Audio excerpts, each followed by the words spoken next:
This is Antriksh.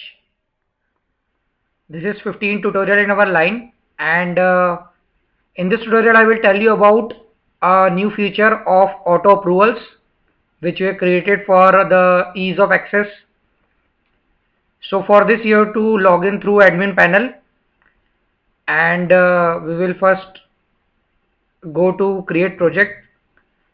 So now when you click on create project, you can see there are different projects 1, 2, 3, 4, which I have told you in the first tutorial. But now a new feature has been added, auto approvals.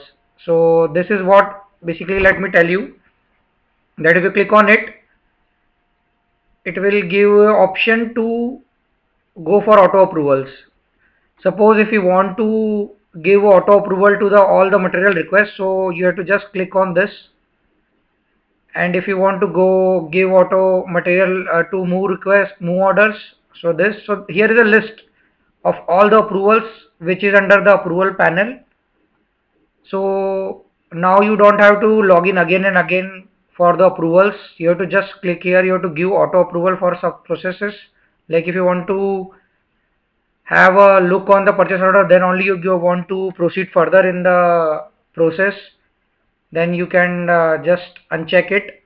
And like for good receipt note, you can give auto approval, and for payment you want to see it and give an approval, so you can uncheck it. Similarly for the indents and for the cash purchase.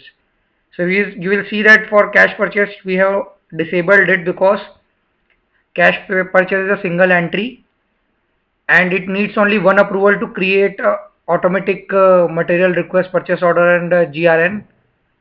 So we will just update it. And so for this particular project number 4, this will be the auto approval processes. So you can create different approvals for different projects. If you want for a particular project you want approvals for all the requests and that, so you can uncheck all the things. Otherwise you can check it if you want auto approvals. So this is a new feature. Thank you guys. If you have any query, you can log into our website www.monomo.com, or you can also mail us on erp@monomo.com. Thank you.